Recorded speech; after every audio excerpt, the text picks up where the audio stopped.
Oh, Uzas. Oh, hi everyone.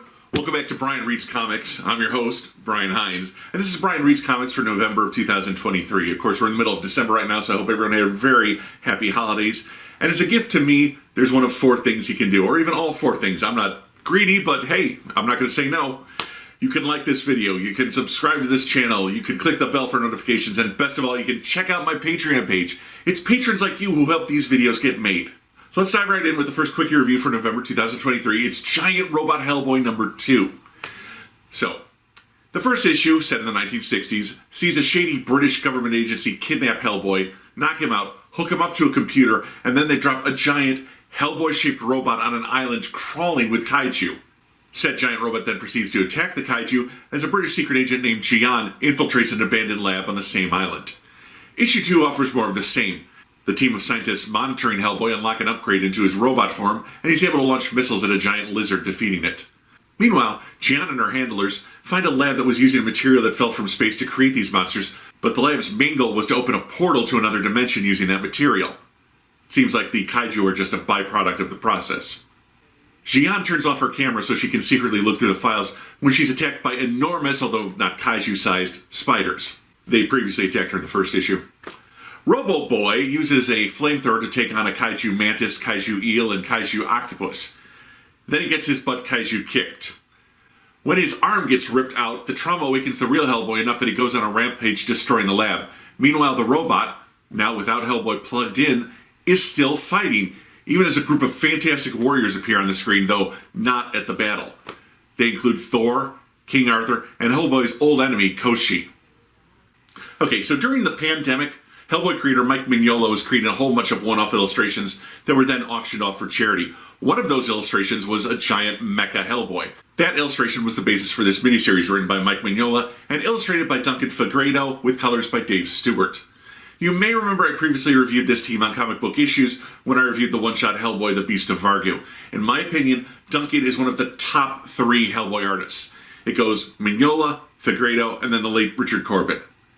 The story is barely there. This is just an excuse to have Robot Hellboy go nuts on some monsters. But honestly, that's more plot than some Hellboy stories get.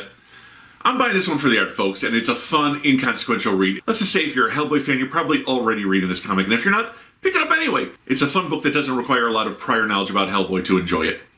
Next up, it's Geiger Ground Zero number 2. So Jeff Johns and Gary Frank are continuing to grow their creator-owned universe under the Ghost Machine imprint, published by Image Comics. Their very first Geiger miniseries opened it, followed by Junkyard Joe, which I'm sure I reviewed on Brian Reads Comics when it was coming out. Now Johns and Frank return to Geiger with this 2-issue miniseries expanding on the origin of Geiger and how he gained control of his nuclear powers. The first issue introduces us to the Russian nuclear scientist, Dr. Molotov. His actual name, apparently. Recruited by one of the gangs of Nevada to help him destroy the Glowing Man in exchange for help rescuing his missing wife. The Glowing Man, aka Tariq, is a dying cancer patient who manages to hide his family in a nuclear fallout bunker just as the bombs drop. But he becomes irradiated and turns into the nuclear avenger known as the Glowing Man. After Tariq wipes out the gang who wanted him dead, he turns human in front of Molotov. Issue 2 opens with Molotov stopping him from opening the bunker. He's radioactive, as is the very air they're breathing. He will kill anyone inside if he exposes them to this environment or his own presence. He manages to talk him down, and then impales him on a nuclear control rod. This dissipates the radiation building up in his body. He believes that the Glowing Man is expelling radiation when he loses control of his emotions. Over time, Molotov helps him build the control rod vest that lets him control his powers. In exchange, they go to find his wife, only later learn that she and the others were killed by a warlord who looked to enslave them. Molotov kills the man, and explains that after a while they parted company, and he hopes never to see the Glowing Man again, as Tariq is one of the only people to know his secrets and the part he played in the nuclear war. We then close this book with a Junkyard Joe epilogue, the robot remembering the time he met Tariq and other heroes. And Tariq, and I apologize if I'm mispronouncing that name, saying he knows who started the Unknown War, an event mentioned in the provided timeline for this new universe. This 2-issue miniseries expands on Tariq's origin, explaining how he came upon the control rod vest that he wore in the first miniseries and how he knew he couldn't open the vault lest it kill his family within. Things that technically should not have been within his realm of knowledge, although I didn't really question it in the first miniseries. I guess I just assumed he was involved in nuclear science somehow. But finding an expert who explained things to him does make more sense. The primary character of the story is not Tariq, but rather Dr. Molotov. It's told through his eyes, and Johns writes him as a character consumed by guilt for the part he played in the nuclear war that destroyed society, but also with the hope that he can reunite with his wife and empathy for the humanity he sees within the glowing man who everyone else views as a monster. A man who, like him, only wants to be reunited with his family. Gary Frank's art is, as always, wonderfully detailed, expressive, and overall impressive. The man draws the most normal-looking characters you've ever seen, yet from the Hulk to Supergirl, to Action Comics, to Doomsday Clock, to Geiger, he's illustrated some of the best superhero books of the last 30 years. I wouldn't say that this miniseries is necessary reading, but it does shed some light on the origin of the first character of this universe, and thus some might say the most important character of this universe. And it's by two of the best comic book creators in the world today, so you know you're in for a good time whenever you pick up any of their books. And our final quickie review is Batman Off-World #1. On board an abandoned spaceship, two guards are searching for survivors. They find the Batman. Their captain, a red-skinned horned alien named Sind, sends in robot guards. A chainsaw to the head later, and they're back to flesh and blood guards. Batman, off his game in the strange gravity and environment, allows himself to be captured so that he can punch Sin in the face. These creatures don't yet know to fear the Bat. They knock him out and throw him in with the ship's slave caste, including a rather savage Tamaranian woman. Her name is Ione, and she speaks English? No, of course not. They just put a translation chip in his brain when he was knocked out. Okay, real quick. If Ione turns out to be Starfire's long-lost bio-mom and she hooks up with Bruce, it's going to make the next time he sees Nightwing hella awkward. Oh, also, that's the only time I'm ever going to use the expression hella.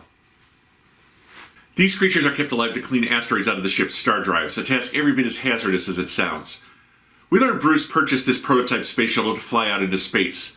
He then rescues a broken-down fight robot who trains the ship's warriors to help him understand how to combat the different alien races, even as Ione questions why he's here and doesn't seem to want to escape. In a flashback, we see Batman taking on some mobsters, but one of them sent out for help and recruited an alien warrior. Apparently the same species as Sin, it seems. With Punchbot training him, he's going to learn how to fight all aliens because he needs to be ready for all threats to Gotham. This is a very solid concept that keeps in touch with Batman's need to be the best possible protector he can be. I believe this is Jason Aaron's debut with DC after a long run at Marvel, including Thor, Avengers, and Doctor Strange. Doug Mahnke is on art after his Black Label book, Swamp Thing: Green Hell. Doug is at his best drawing monsters, and so all these inhuman aliens give him an opportunity to stretch that particular art muscle, while still providing the good-looking heroes in Bruce and Ione. This just feels like it's going to be a fun book. 6 issues of Batman beating up aliens. If you're not into that, then you have no business calling yourself a comic book fan. Well, thank you, my friends, for joining me for these quickie reviews for November 2023. I'll see you back here next month for December reviews. Until then, this is Brian Reads Comics, and I'm your host, Bran Heinz.